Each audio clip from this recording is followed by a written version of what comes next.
মাত্র 5 মিনিট সময় একদমই তেল ছাড়া পাউরুটি আর আলু দিয়ে আজকে শেয়ার করতে চলেছি একটা দারুণ সুস্বাদু ও মুখরোচক স্ন্যাক্স রেসিপি, যেটা আপনারা বাচ্চাদের স্কুলের টিফিনেও দিতে পারেন, আবার ব্রেকফাস্টেও খেতে পারেন, স্ন্যাক্সে তো অবশ্যই ইনক্লুড করতে পারেন।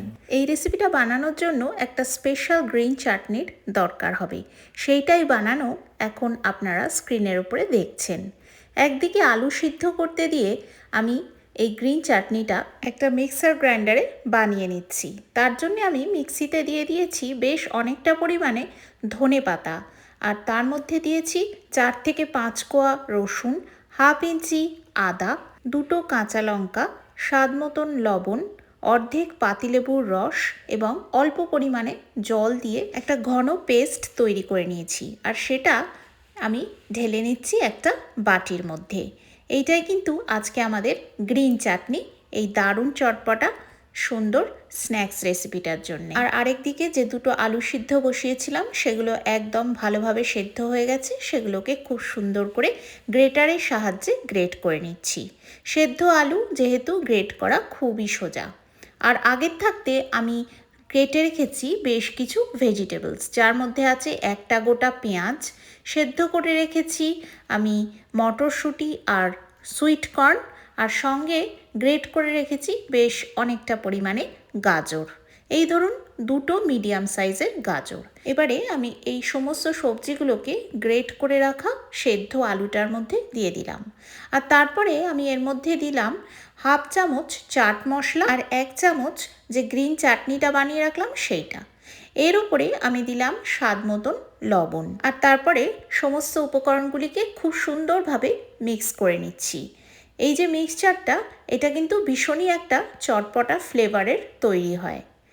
এই মিক্সচারটা বানিয়ে নেওয়ার পরে ঠিক দেখুন এরকম একটা টেক্সচার চলে আসবে। এবারে আমি নিয়ে নিয়েছি 4টে পাউরুটির স্লাইস, আর সেই পাউরুটি স্লাইসের ওপরে আমি দিয়ে দিচ্ছি অল্প অল্প করে যে গ্রিন চাটনিটা বানিয়ে রাখলাম সেইটাই, আর তারপরে খুব সুন্দরভাবে এই গ্রিন চাটনিটা প্রত্যেকটা পাউরুটি স্লাইসের ওপরে স্প্রেড করে দিচ্ছি। খুব ভালোভাবে স্প্রেডটা করে দেওয়ার পরে যে আলুর মিক্সচারটা বানিয়ে রাখলাম সেইটা খুব ভালোভাবে 2টো পাউরুটির ওপরে ভরে ভরে আমি দিয়ে দিচ্ছি।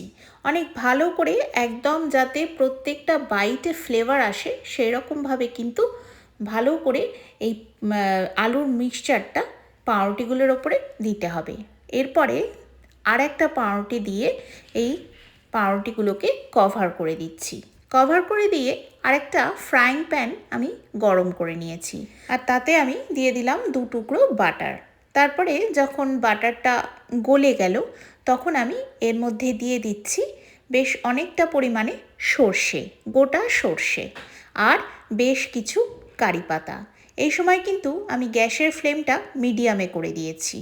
আর তারপরে যে 2টো স্টাফড ব্রেড আমি বানিয়ে রাখলাম সেই 2টো স্টাফড ব্রেডকে এর ওপরে দিয়ে এইভাবে খুন্তি দিয়ে ভালো করে চেপে চেপে আমি একদিক খুব ভালো করে 1 থেকে 2 মিনিট মিডিয়াম ফ্লেমে সেঁকে নিলাম, আর তারপরে এটা উল্টে দিয়ে আরেক দিকও আমি খুব সুন্দরভাবে 1 থেকে 2 মিনিট সেঁকে নিলাম, আর তারপরেই রেডি হয়ে গেল আজকের আমাদের দারুণ সুস্বাদু, দারুণ হেলদি, টেস্টি, বাচ্চাদের স্কুলের টিফিনের জন্য আইডিয়াল একদম রেসিপি, যেটা স্ন্যাক্সেও কিন্তু দারুণ লাগে খেতে চায়ের সঙ্গে, আর ব্রেকফাস্টে তো অবশ্যই ইনক্লুড করা যায়। আজকের রেসিপিটা দেখে আপনাদের যদি ভালো লাগে তাহলে আমাকে কমেন্টে জানাতে একদমই ভুলবেন না, আর পারলে একটা লাইকও দিয়ে দেবেন।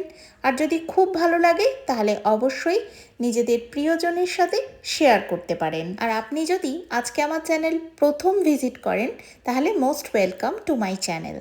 আজকের ভিডিওটা দেখে আপনার যদি ভালো লাগে তাহলে অবশ্যই চ্যানেলটিকে সাবস্ক্রাইব করে বেল নোটিফিকেশনটা প্রেস করে অল করে রাখবেন, যাতে আমি যখনই এরকম দারুণ সুস্বাদু, মুখরোচক ও স্বাস্থ্যকর টিফিন রেসিপি শেয়ার করব তখনই আপনি প্রথমেই নোটিফিকেশান পেয়ে দেখে নিতে পারবেন। আর আপনারা দেখছেন প্রবাসের সৌমির রান্নাঘর, আমি সৌমি। কানাডার থেকে। আজকের ভিডিও তাহলে বন্ধুরা এই অবধি। আপনারা সকলেই ভীষণ ভালো থাকবেন, সুস্থ থাকবেন, সুন্দর থাকবেন, সকলকে নিয়ে অনেক আনন্দে থাকবেন। দেখতে থাকবেন আমার চ্যানেল প্রবাসে সৌমির রান্নাঘর, যেখানে স্বাদ ও স্বাস্থ্য খুব সুন্দরভাবে মিশে যায়। নতুন বন্ধুরা সঙ্গে থাকবেন। Thank you once again for watching.